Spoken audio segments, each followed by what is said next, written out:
जब खेती करता है तो बड़ी मेहनत करके डीएपी पैसे इधर उधर से ला करके 1400 रुपये उसके ऊपर पट्टे का ये लेते हैं और मार का लगा हुआ है साहब इसको। अब किसान सीधा साधा कैसे करें?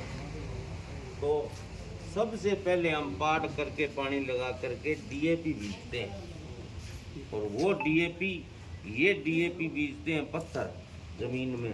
तो कहते हैं मूंगफली के यार 6 कुंटल हुई, एवरेज नहीं है। एवरेज कहाँ से आएगी? ऐसे तौर बैठे हैं सर। तो ये फ्लैक्स साहब को पूर्ण प्रभाव से पहुँचाना सर। और गाँव की आपको बताए हैं मातेश्वरी ट्रेडिंग, मातेश्वरी बीज भंडार, और इनके सैंपल निर्वाह सर।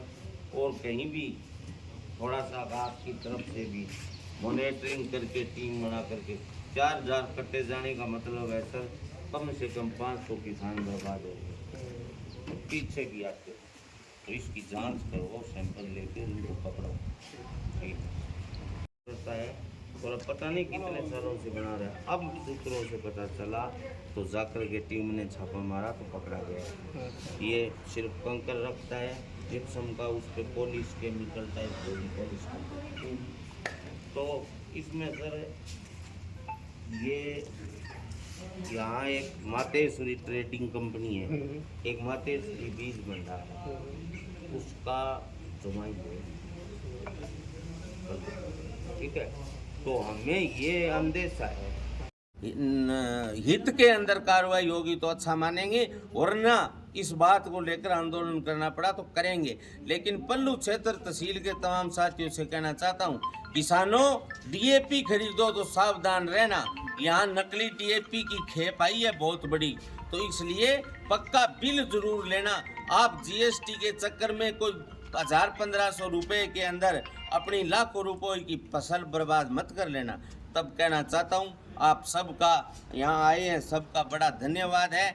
हम किसान के लिए लड़े हैं, वो चाहे अगर मेरा सगा भाई भी अगर नकली डीएपी बीज रहा है तो भी मैं अगर बेच रहा है तो भी मैं उसके खिलाफ कार्रवाई कराऊंगा, क्योंकि हम तमाम लोग जो खड़े हैं वो किसानी के लिए लड़े हैं। चाहे बिजली कुओं पर पूरी आए, चाहे हमारे फसल बीमा क्लेम हो, चाहे किसान के खेत तक पूरा पानी नहीं है, इन तमाम बातों को लेकर के हमने इस इलाके में लड़ाई लड़के और इस इलाके के अंदर हरियाली पैदा की है। अब हम ऐसी नकली डीएपी से इस भूमि को हम बंजर नहीं करने देंगे, लड़ेंगे, जीतेंगे। जय जवान जय किसान। गौरी शंकर थोरी, पूर्व जिला परिषद सदस्य पल्लू। देखिए, आज हमने पल्लू तहसीलदार महोदय को एक ज्ञापन सौंपा है। ये बड़ा मसला है, ये किसान से जुड़ा हुआ मसला है, ये ज़मीन से जुड़ा हुआ मसला है। साथियों, ये चर्चा करते थे कि डीएपी के समय किल्लत रहती है, सरकार पूर्ति नहीं करती है, तो हम हरियाणा पंजाब से डीएपी लाते थे। उसमें ये आशंका रहती थी कि डीएपी फर्जी आ रही है। ये डीएपी पंजाब हरियाणा में नहीं, कल या परसों एक बहुत बड़े नकली डीएपी गिरोह चोर को पकड़ा है, जो राउत सर के अंदर नकली डीएपी बना रहा था। पूरे विभाग की टीम जाकर के उसको दबोचा है।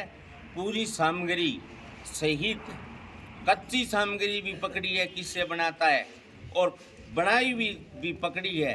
और जो कट्टे जिसमें पैकिंग करता है वो इफको कंपनी है, जो भारत सरकार ये देती है डीएपी, उसके नाम से नकली कट्टे इफको लगा करके और वो बेच रहा है। साथियों, ये बहुत बड़ा किसान के साथ अन्याय है। और हमारे पास सूत्रों से जानकारी है कि लगभग 3000 कट्टे पल्लू आ चुके हैं।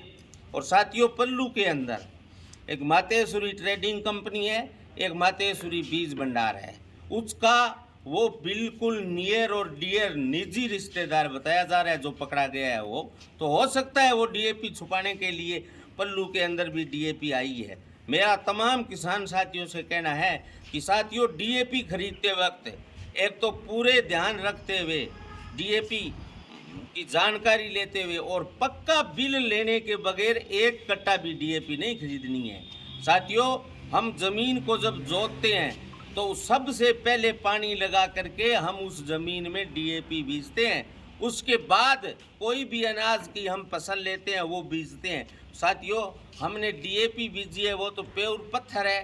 तो आप कहेंगे कि अब मूंगफली अगले सीज़न में 6 कुंटल हुई है। यार मेरे तो ये बीज खराब था। बीज खराब नहीं था, वो डीएपी नहीं थी, वो पत्थर था, इसलिए 6 कुंटल एवरेज आई है। साथियों, किसान के साथ बड़ा धोखा हो रहा है।